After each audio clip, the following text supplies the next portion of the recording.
Penalty আতঙ্কে Brazil, সেই কাতার বিশ্বকাপ থেকে চ্যাম্পিয়ন্স লিগ, ব্রাজিলিয়ানদের পেনাল্টি মিস যেন থামছেই না।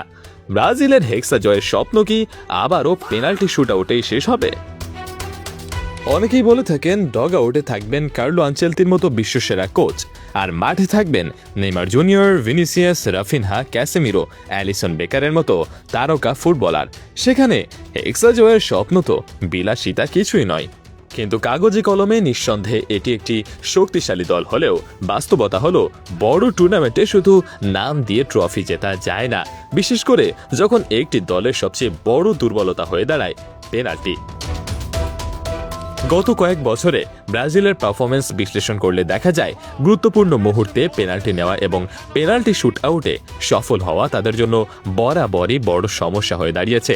বিশ্বকাপে মার্কুইনহোস, কোপা আমেরিকায় মিলিতাও, রদ্রিগো, ভিনিসিয়াস কিংবা ডগলাস লুইস অনেকেই চাপের মুহূর্তে ব্যর্থ হয়েছেন। গত রাতেও এর ব্যতিক্রম ছিল না। পুরো মৌসুম জুড়ে অসাধারণ ধারাবাহিকতা দেখানোর পর চ্যাম্পিয়ন্স লিগ ফাইনালের সবচেয়ে গুরুত্বপূর্ণ মুহূর্তে এসে টাইব্রেকারে পেনাল্টি মিস করলেন গ্যাব্রিয়েল। সেই একটি মিসই যেন মুহূর্তের মধ্যে তাকে হিরো থেকে ভিলেনে পরিণত করে দিল।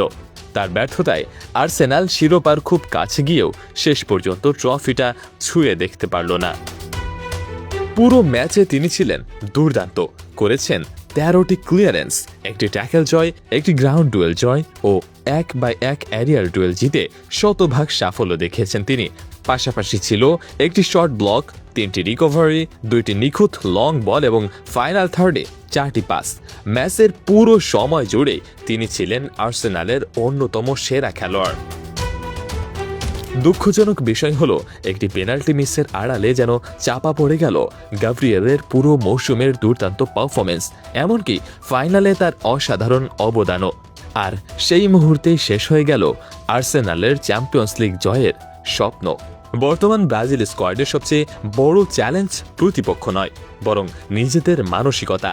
কারণ ম্যাচ যদি 90 মিনিটের মধ্যে শেষ না হয় এবং ভাগ্য নির্ধারণের দায়িত্ব যদি পেনাল্টি শুট আউটের ওপর চলে যায়, তখন ব্রাজিল সমর্থকদের বুক কাঁপাটা অস্বাভাবিক কিছু নয়।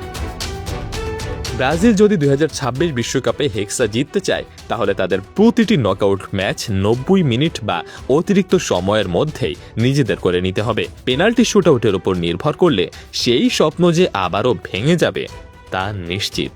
তাই কার্লো আনচেলতির উচিত বিশ্বকাপের আগেই ব্রাজিলের খেলোয়াড়দের মানসিকভাবে প্রস্তুত করা এবং দলের মধ্য থেকেই পেনাল্টি স্পেশালিস্টদের খুঁজে বের করা।